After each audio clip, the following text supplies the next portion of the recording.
Continuamos con su programa Visión RDN. Señores, les digo, suscríbanse a nuestro canal Visión RDN, activen la campanita. Hoy tenemos un invitado muy especial, quien es analista político internacional, el general Damián Arias Matos. ¿Cómo está, general? Bien, buenas noches, ya casi buenas tardes aquí en Florida todavía. Sí, y buenos días, buena madrugada, porque como el internet, esto va a tener internet, va a estar todas las horas por el contenido nutrido que usted va a dar en estos momentos. Gracias. General, yo quiero hablar del tema de Haití con usted que es una persona especializada. ¿Qué hasta ahora, desde la muerte del expresidente Jovenel Moïse hasta ahora, qué ha cambiado, qué ha surgido, si hay nuevas hipótesis, qué hay ahora mismo en ese panorama de Haití? Fíjate, me he dado en llamar al magnicidio del presidente Jovenel Moïse de Haití como el magnicidio de la posverdad. ¿Qué significa eso? Que estamos en esta vida contemporánea en la época de la posverdad, donde la realidad es virtual, la realidad es muy maquillada, usurpada, asaltada, sustituida. Fíjese cómo el hecho que arranca, el wild card, que es un hecho que se considera de baja probabilidad, pero de gran impacto si se da, de la muerte del presidente Moïse, es el 7 de julio. Ahí sí. Como han surgido tantas cosas que ya no se parecen a noticia, sino a teoría de conspiración, a ficción, a utopía, a fábula, a mentiras verdaderas o a falsas verdades en caso de que pueda existir esto.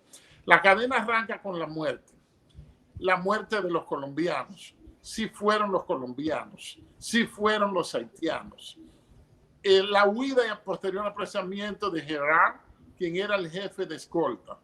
Es decir, todos los análisis que han surgido y tantas cosas que sí, siguiendo el rastro del dinero, ¿a quién le beneficiaba la desaparición física del presidente Jovenel Moïse? Precisamente un hombre que había ya establecido unas elecciones para el 26 de septiembre y lo matan en julio. Es decir, han surgido las teorías en torno a la posible participación de Martine Moïse, la primera dama. Han surgido muchas cosas. Surgió también el hecho de los colombianos, el de que hubiese sido autores haitianos. Surgió también la acusación o la versión de que Claude Joseph, el actual canciller, quien se desempeñaba como primer ministro, pudiera haber tenido un romance con la primera dama. Es decir, han surgido las cosas más descabelladas. Si es beneficiado Ariel Henry, que fue el primer ministro designado por Jovenel y que posteriormente asumió. Luego surge la muerte de Claudie Galland, quien era un abogado, quien también fue cónsul haitiano con asiento en Santiago, y lo matan o aparece asesinado. Bueno, aparece muerto, asesinado o suicidado, pero la verdad es que apareció muerto.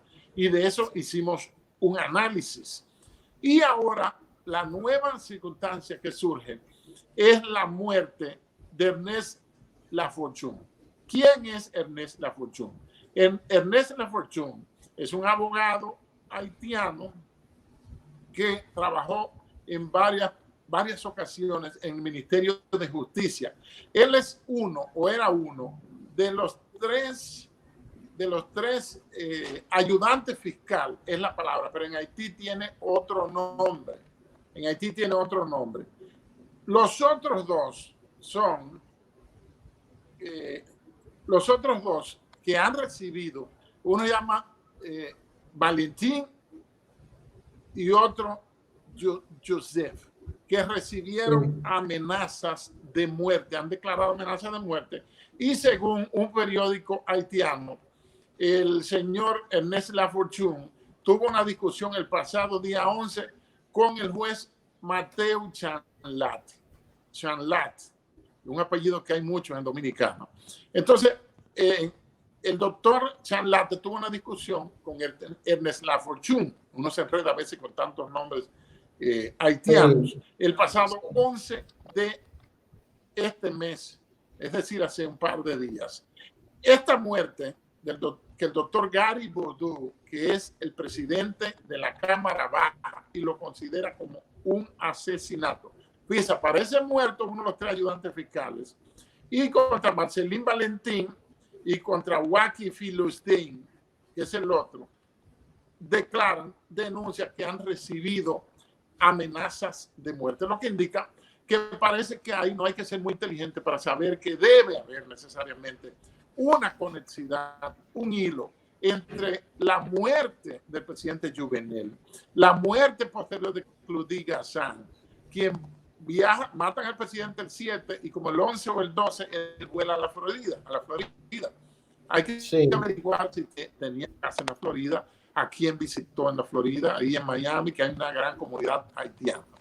Entonces, aparece, supuestamente se suicidó, aparece en una casa en Arroyo Hondo, que no se sabe si era una casa propia, una casa rentada. Dice que estaba con su esposa y con unos ayudantes ahí haitianos, y que andaría deprimido supuestamente por haberse enfermado del COVID-19. Fíjese que Haití hasta ahora no tiene compras formales de vacuna o de esa inyección que están poniendo, que no son vacunas. Entonces, surge la muerte de Ernest Lafortune y llama la atención y mueve a sospecha por necesidad el uno pensar que puede tener una conexidad en la muerte de Jovenel Moïse, la de Claudie Gazan y esta del señor del fiscal Lafortune.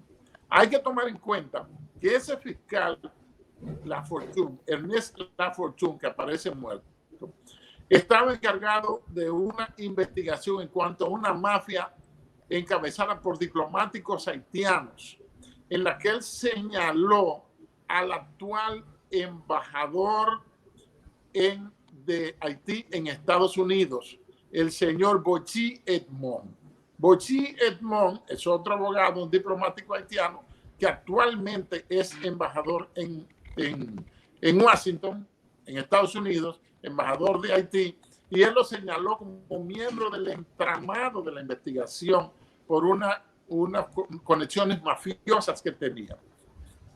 Recuerden la investigación en torno al manejo de los fondos de Petrocaribe, que el mismo fallecido presidente Moïse también estuvo siendo objeto de escarceos. Entonces, mueve a sospecha que este señor aparezca muerto. Ahora bien, ¿dónde aparece? El cadáver aparece misteriosamente en el Hospital General de Puerto Príncipe, la capital de Haití. Elementos importantes: que no tenía documentos encima. Y segundo, parece que llegó moribundo y no llegaron a darle los primeros auxilios, ni ningún médico quiere dar información al respecto. O sea que parece que lo llevaron muerto o ya en 28 avanzado, o sea, casi muriéndose, y lo depositaron ahí en una camilla de la emergencia del Hospital General de Puerto Príncipe en Haití. Este caso, la forma, no sorprende en realidad, tomando en cuenta que se trata de un estado fallido designado por la ONU de la República de Haití. Yo quiero preguntarle algo, general, también. ¿Sí? Yo quiero hacerle una pregunta con este tema que en realidad es muy confuso, porque cuando uno ve otras muertes de otros presidentes, parece sencilla, se ha resuelto, pero esto es lo más difícil que hemos podido ver. La Diamante, una ex jueza llamada La Diamante, ¿qué papel juega supuestamente todas estas teorías, todo el hipótesis? ¿Qué papel juega La Diamante?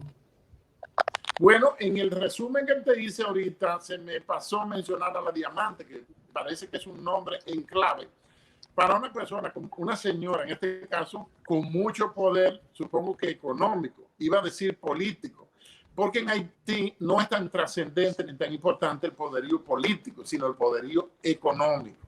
Es decir, si tú tienes dinero para pagar votantes, si tú tienes dinero para mantener contentas a las BACRIM, a las bandas criminales, que hay 9 formales en Estados Unidos, perdón, en la República de Haití, y gran cantidad que son informales, que están operando y operan como subsidiarias, como a veces como rivales, otras veces como cómplices de las 9 bandas fundamentales. Es decir, si tú tienes el power económico, tú puedes llegar a ser presidente de Haití.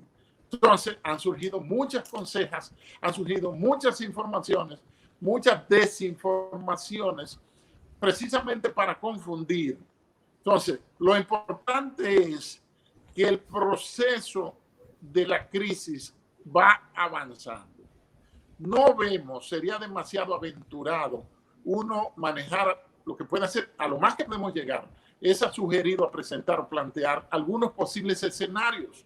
Fíjese que ya hay elecciones fijadas para noviembre y van a ser en septiembre. Para noviembre, estamos en el mes 8, faltan apenas algo más de 3 meses o menos de 3 meses para las elecciones. Hay que ver quiénes van a ser los candidatos. Se presentará Michel Martelly nuevamente, que puede volver a ser presidente.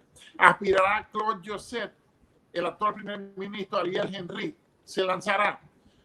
O el regreso estratégico del cura Jean-Bertrand Aristide es posible que también persiga una posible candidatura en el corto plazo en Haití.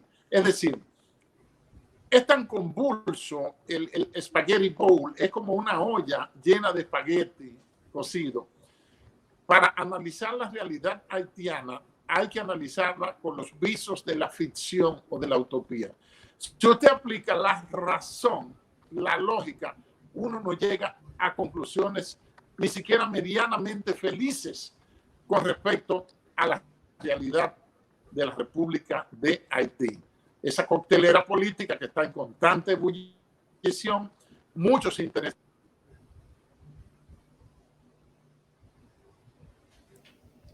Ahí tenemos al general Damián Arias Matos. Recuerden que esto en vivo. Estamos tratando de conectar con él, que él está exponiendo aquí el tema referente a Haití. Aquí creo que vuelve de nuevo. Una llamada. Sí, parece que le entró una llamada, al general, pero él ha explicado claramente, y ustedes han visto todo lo referente a este tema, señores, que ha sido un crucigrama. Cuando hablamos de un crucigrama, es que vemos que son tantas hipótesis, son tantos caminos que no se ve, en realidad no se ve una claridad en el trayecto por el tipo de tema complicado que es, por las complicaciones que tiene el tema. Me aseguro a decir que este sería uno de los magnicidios más difícil de descifrar, porque si usted ve el de Kennedy, por lo menos Oswald, quien lo mató con un disparo de lejos, era un chivo expiatorio, pero por lo menos agarraron al autor material. Si ustedes ven a Indira Gandhi, agarraron a sus asesinos. Si ustedes ven, lo de Gaddafi fue el pueblo, pero es un magnicidio, pero todo el mundo sabe que fue el pueblo, con algunas aristas también que vienen fuera de ese país, que tocaré ese tema luego. Pero cuando vemos el de Jovenel Moïse, donde su seguridad, donde hay anillo de seguridad, hay un cerco de seguridad y una estela de seguridad, es fácil que lo eliminan. Donde supuestamente, porque no puedo confirmar, pero tampoco puedo desmentir, su jefe de seguridad, Dimitri Herr, al parecer, puede estar involucrado. Vemos también que la primera dama le revela al New York Times que ella vio botas militares y también ella reveló algo bastante importante. ¿Y ustedes saben qué reveló ella? Que los asesinos le pusieron la luz en la cara. Todo eso está en el New York Times. Vemos que Winklevoss es la famosa diamante, supuestamente, según reveló uno de los colombianos. Pero hay un audio también de una periodista que dice que los colombianos fueron conejillos de India y que no todos estaban involucrados y que ellos fueron contratados por ese gobierno para proteger proteger la presidencia por las bandas criminales, y que cuando ellos lo llamaron, ellos llegaron al sitio y habían encontrado al presidente muerto. Es una revelación que hace una periodista. Está de ver si es real, si es de mentira, pero todo está ahí. Lo que hace es que este tema sea demasiado oscuro en base a lo que se ha dicho, señores. También dice que la diamante es la mujer que supuestamente asumiría la presidencia tras ejecutar el asesinato del mandatario Jovenel Moïse, que ella se había convertido en la opción política cuando diferentes circunstancias la obligaron a hacer un cambio de planes. Y uno de los detenidos dijo a los investigadores de homicidio al principio que se manifestó que el futuro presidente era Emmanuel Sanón. ¿Recuerdan a Emmanuel Sanón? El médico que ya está preso. Y posteriormente, después, mediados de junio, manifestaron que Sanón no tenía la aceptación política para ser presidente. Desde ese instante, le voy a decir algo, un grupo de militares colombianos que viajó a Haití había sido informado sobre la nueva situación, pero Sanón en ese momento supuestamente seguía en el plan criminal, aunque quedaba descartado como alternativa presidencial. Por tal motivo, había la opción de asignar a una mujer de la cual nunca se supo su nombre, pero que la jueza que anda ahora, pero sostuvo en su confesión uno de los procesados que decidió colaborar con las investigaciones. Otra cosa que ha llamado la atención de las investigaciones es que, le voy a decir algo, otra de las investigaciones fuerte hecha por el juez Matthews, el juez que asumió el caso, porque más de 10 jueces ignoraron ese caso por lo peligroso que es.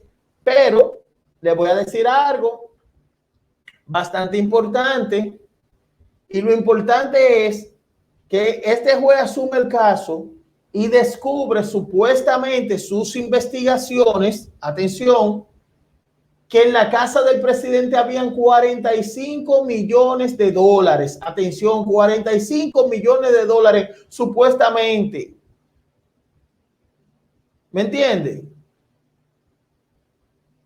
Y todo esto, señores, ha llamado la atención porque han designado nuevos jueces, han salido nuevos actores, como dijo el general, se había mencionado a Claudio Joseph. Ariel Henry fue designado 2 días antes de morir, 2 días antes de morir.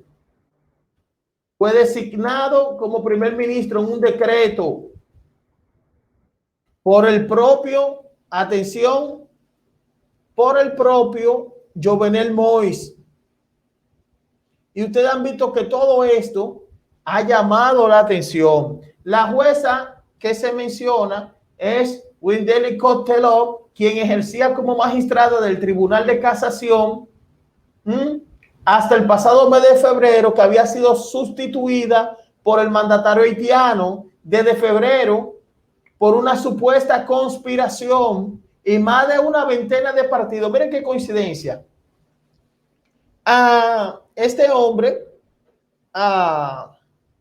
Jovenel Moïse, 2 días antes de su muerte, pone a Ariel Henry en un decreto Y 2 días después, Kellogg, que es la supuesta diamante, hay que ver si es verdad o es mentira dentro de tanta teoría. Entonces ella, ustedes saben qué hace ella, la postulan más de una veintena de organizaciones como presidenta. Señores, vamos a una pausa y regresamos con su programa Visión RDN. Quédense en línea.